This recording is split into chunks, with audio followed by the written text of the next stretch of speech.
Pan India star Prabhas, KGF దర్శకుడు ప్రశాంత్ నీల్ కాంబినేషన్లో సలార్ ఈ సినిమా రూపొందింది. 2 భాగాలుగా రూపొందిన ఈ సినిమా మొదటి భాగం సలార్ పార్ట్ 1 సీజ్ ఫైర్ పేరుతో నేడు తెలుగు, కన్నడ, హిందీ, పాన్ ఇండియా రేంజ్లో అన్ని భాషల్లో రిలీజ్ అయింది. హంబోళే ఫిల్మ్స్ బ్యానర్ పై విజయ్ కిరంగధర్ ఈ చిత్రాన్ని భారీ బడ్జెట్తో నిర్మించారు. ఇక ఈ సినిమా ఎలా ఉంది? యుఎస్ఏ నుంచి వచ్చిన ఫస్ట్ టాక్ ఎలా ఉంది? బాహుబలి తర్వాత సరైన విజయం లేక నిరాశతో ఉన్న ప్రభాస్ అభిమానులకి ఈ సినిమా బాగా నచ్చిందా? సినిమా ఎలా ఉంది? ఓవరాల్ టాక్ సినిమా హిట్టా, ఫట్టా, యావరేజా? ఈ వీడియో ద్వారా మనం తెలుసుకునే ప్రయత్నం చేద్దాం. ముందుగా మా సోషల్ పోస్ట్ ఛానల్ సబ్స్క్రైబ్ చేయండి. నోటిఫికేషన్స్ కోసం పక్కనే ఉన్న బెల్ ఐకాన్ని క్లిక్ చేయండి. సలార్ సినిమా కథ విషయానికి వస్తే, కాన్సర్ అనేది ఒక అడవి ప్రాంతం. ఇక్కడికి ఒక దొంగల ముఠ వచ్చి స్థావరం ఏర్పరచుకుంటుంది. అయితే ఇక్కడ అంతకుముందు ఉన్నటువంటి ప్రజలు వీరిని రాక్షసులుగా భావిస్తున్నా హీరో మాత్రం అందులో ప్రముఖ బందిపోటు కొడుకుతో స్నేహం చేస్తాడు. వ్యవస్థకి బందిపోటులకు జరిగిన పోరాటంలో బందిపోటులకి అండగా సైన్యంగా నిలవడం వెనుక స్నేహానికి మించిన కారణం కూడా ఉంటుంది. అంతిమంగా బందిపోట్ల విజయం కోసం సలార్ చేసే పోరాటం ఎలా ఉంటుంది అన్నది ఈ కథ ముఖ్య ఉద్దేశం.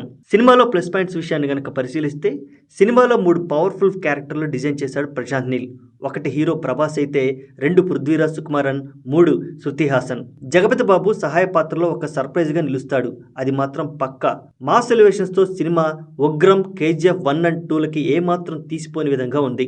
ఇంటర్వల్ బ్యాంగ్ అనేది సినిమాకే హైలైట్. మాస్ పాత్ర వేయాలంటే ప్రభాస్ తర్వాతే ఎవరైనా అన్న విధంగా సినిమా ఉంటుంది. గత సినిమాలతో పోలిస్తే ప్రభాస్ మళ్ళీ బాహుబలి రేంజ్ లో డైలాగ్ డెలివరీ ఉంది.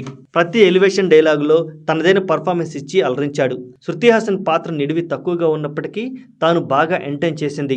Fights, action sequences Prabhas fans కి పండగలా అనిపిస్తాయి. ఇక ఈ సినిమాలో మైనస్ పాయింట్స్ విషయానికి వస్తే, సాఫ్ట్ హార్టెడ్ ప్రేక్షకులకి ఈ సినిమాలో వైలెన్స్ అంతగా నచ్చకపోవచ్చు. ఫ్యామిలీ ప్రేక్షకుల్ని థియేటర్లోకి రప్పించడంలో ప్రభాస్ ఈసారి కూడా ఫెయిల్ అయ్యాడు. ఇక సినిమా నిడివి కూడా మైనస్ అని చెప్పుకోవాలి.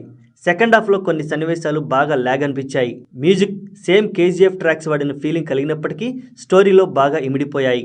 మొత్తానికి ఈ సినిమాకి సోషల్ పోస్ట్ ఛానల్ ఇస్తున్నటువంటి రేటింగ్ 4 out of 5. ఇలాంటి మరిన్ని రివ్యూస్ కోసం మా సోషల్ పోస్ట్ ఛానల్ సబ్స్క్రైబ్ చేయండి. మరిన్ని లేటెస్ట్ అప్డేట్స్ కోసం పక్కనే ఉన్న బెల్ ఐకాన్ని క్లిక్ చేయండి. Thanks for watching.